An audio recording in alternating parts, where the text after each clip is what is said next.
দুর্গন্ধ মরি। মানুষের চরিত্র হলো কুকুরের চরিত্র।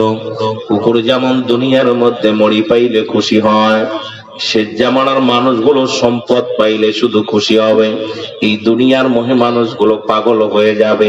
এই মানুষের ভিতরে কোনো প্রেম থাকবে না, মানুষের ভিতরে কোনো মায়া থাকবে না, কোনো মমতা থাকবে না।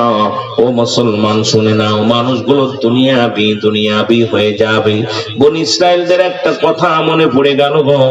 ঈসা আলাইহিস সালাম একদিন কবরের পার দিয়ে যাইতেছিলেন, হঠাৎ দেখে একটা মুসলমান, শুনে নাও, একটা যুবক কবরের পাশে দাঁড়ায় কান্দে রে। ওরা মুসলমান কান্নার দিকে গেলেন, আবার দুদিন পরে ওই রাস্তা দিয়ে যখন গমন করলেন, দেখো ওই কবরের পাশে দাঁড়ায় যুবকটা কান্দে। ঈসা আলাইহিস সালাম যে সালাম বিনিময় করে ডাকতে বলো, যুবক, আজ দুদিন আগে দেখলাম তুমি এই কবরের পাশে দাঁড়ায় কান্দো। এই কবরের পাশে দাঁড়ায় কান্দো, তুমি কি বাড়ি যাও না?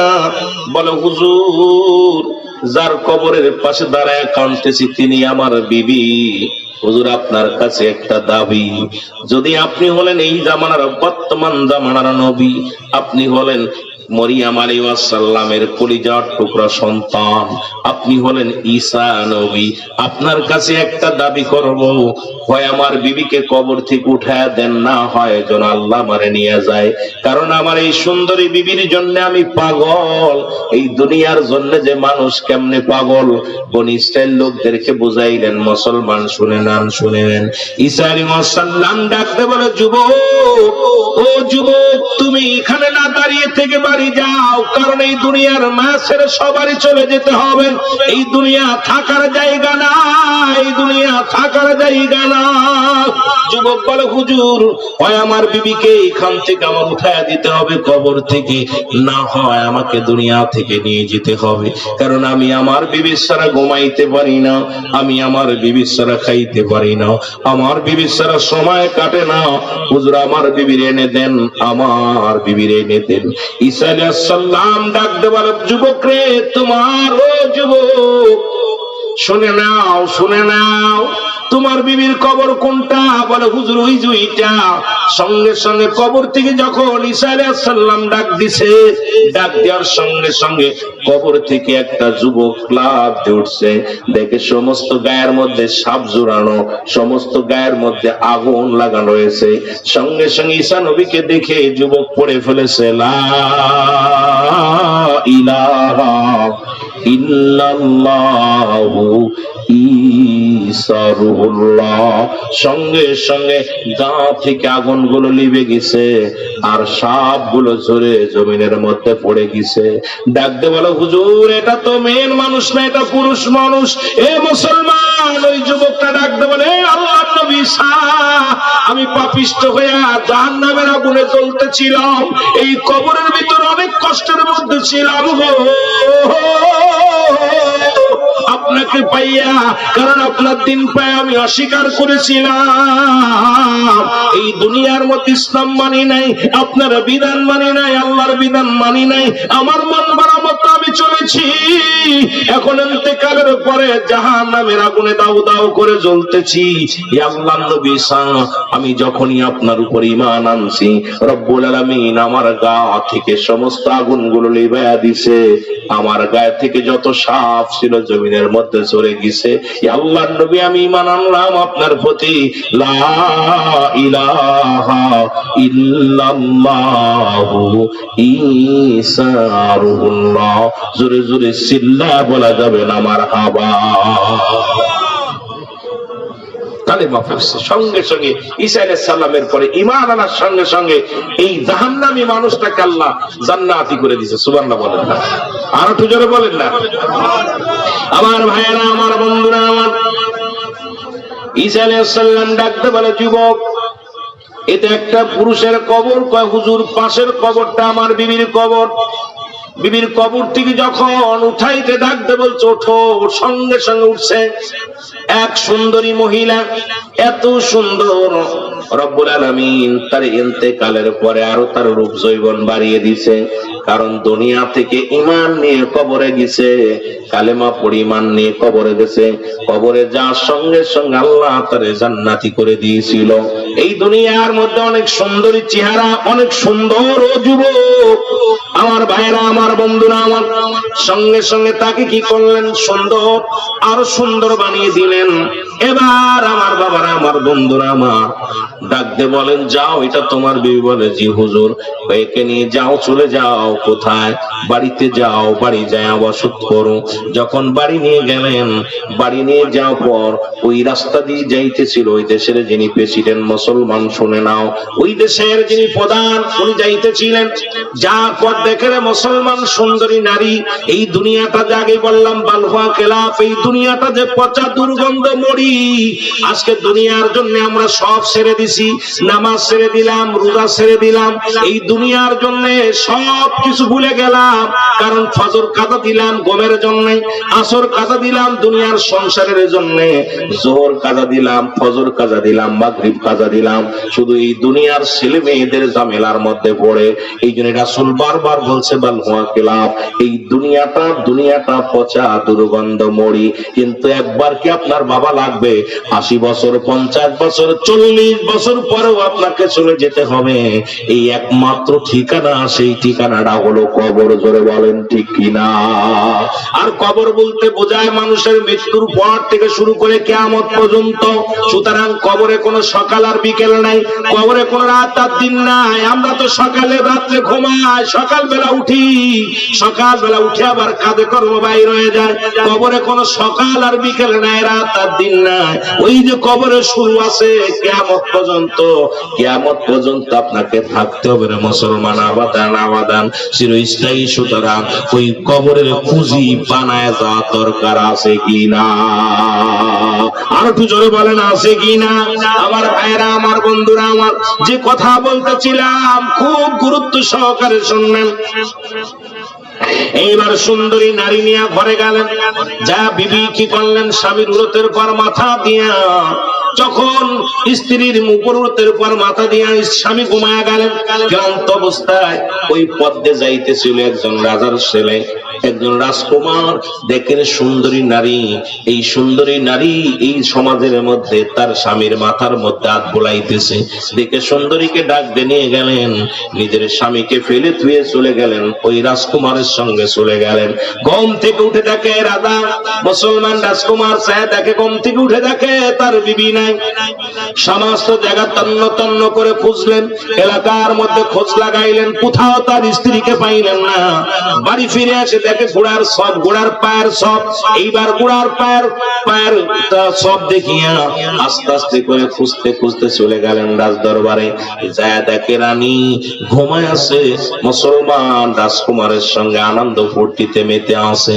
দূর থেকে ডাক দিয়ে বলে, রানী রে, ও বিবি, তোমার জন্য আমি একটা দিন খানা খাই নাই, তোমার জন্য ঘুমাই নাই, তোমার জন্য আমি আমার জীবনটা সর্বনাশ করে দিলাম। কারণ সারা জীবন তোমার প্রেমের পাদে আমি পড়ে আমি সব হারাইলাম। আর আজকে তুমি অন্য পুরুষের সঙ্গে ঘোরাঘুরি করো রে স্বামী। ও আমার সঙ্গে সঙ্গে মা উঠে পড়ছে রে যুবক বাবারা। ডাকতে বলে, মা, মা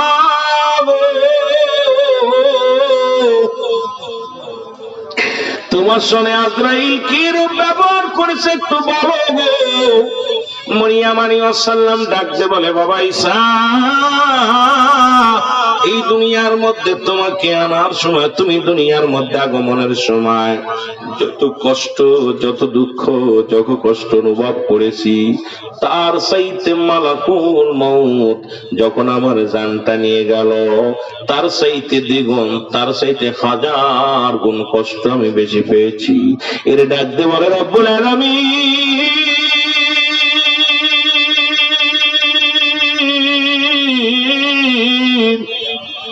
আমি একজন নবী, আমার মায়ের সঙ্গে আজরাইল কি রূপ ব্যবহার করলো, মাঝি বড় কষ্ট পাইছেন। আমার আল্লাহ, আল্লাহ কয়, জিবরিল তাড়াতাড়ি যাও, আমার নবীরে জানায় আসো তার মায়ের রূহটা কেমনে নিয়া হয়েছে। জিবরিল আমিন আসে সালাম দেয়, আসসালামু আলাইকুম হে আল্লাহর নবী। আল্লাহর নবী ডাক দিয়ে বলো ওয়ালাইকুম আসসালাম, আগে বলো আমার মা জগে কি রূপ ব্যবহার করেছে আজরাইল আমি জানতে চাই। আজরাইলের সামনে কারা ডাক দিয়ে বলে হুজুর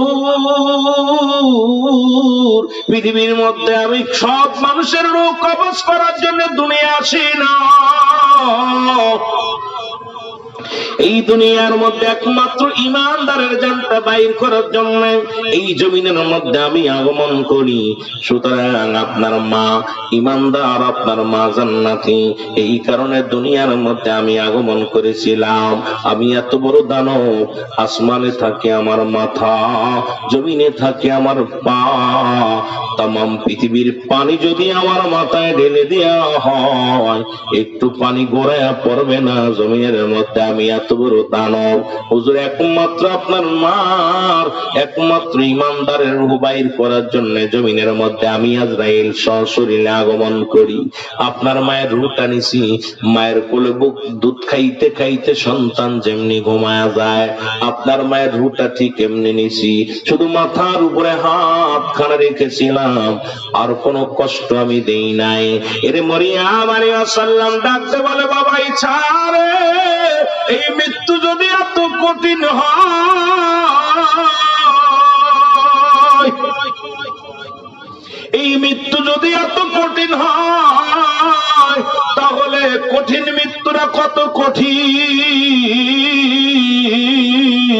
আজকে আমরা যারা মরণের সময় পায়খানা করে দিই, আজকে যারা আমরা মরণের সময় প্রস্রাব করে দিই, আজকে যারা আমরা মরণের সময় চোখ দুটি বড় বড় করে দিই, আজকে যারা মরণের সময় একটা অঙ্গ ব্যাকা হয়ে যায়, আজকে আমাদের মরণের সময় পায়খানা প্রস্রাব পর্যন্ত করে দিই, তাদের মরণটা কত কঠিন হয় একবার চিন্তা করে দেখার দরকার। এই মরণ থেকে পালানোর কোন পথ নাই, জোরে বলেন ঠিক কিনা? ওরে আজ না হয় কাল তুমি যাইবা কবরে, যাবার বেলায় দেখবে চেয়ে গো তোমার ছবি রইল পড়ে, যাবার বেলায় দেখবে চেয়ে। বলো আজ না হয় কাল তুমি, আজ না হয় যাইবা কবরে, যাবার বেলায় দেখবে চেয়ে গো তোমার ছবি রইল পড়ে, যাবার বেলায় দেখবে চেয়ে গো তোমার দাদাই গেছে বাবাই গেছে কেউ আসলো না ফিরে, দাদাই গেছে বাবাই গেছে কেউ আসলো না ফিরে, তোমার তো যাইতে হবে রে ভাই অন্ধকার কবরে, তোমার তো যাইতে হবে রে। বলো আজ না হয় কাল তুমি, আজ না হয়, জোরে বলে না আজ না হয় কাল তুমি যাইবা কবরে, যাবার বেলায় দেখবে চেয়ে গো তোমার ছবি রইল পড়ে, যাবার বেলায় দেখবে চেয়ে গো। এ দুনিয়ার মুসলমান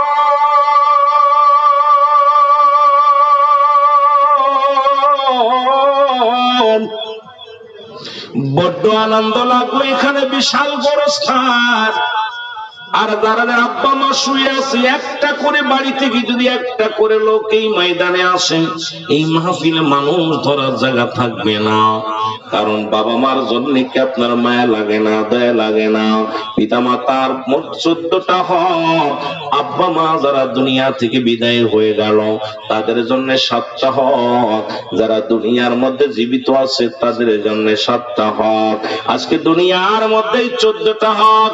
ও যুবক একটু ধীরে ধীরে শুনে নাও, কত মানুষ কবরে শুয়ে গেছে, আজকে তারা কবরের জগতে যাওয়ার পর তাদের জন্য দোয়া করার মানুষ নাই, তাদের জন্য মাগফিরাত কামনা করার মানুষ নাই। রব্বুল আলামিন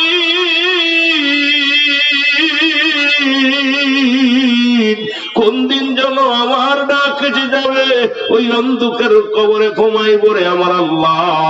ও আমার আল্লাহ, আমাদের ওই মরণের সময় নসিবে কালেমা নসিব করে দিও আল্লাহ। মরণের পরে যেন আপন জনের আমার জন্য দোয়া করে জোরে জোরে চিল্লায় বলা যাবেন আল্লাহু আকবার।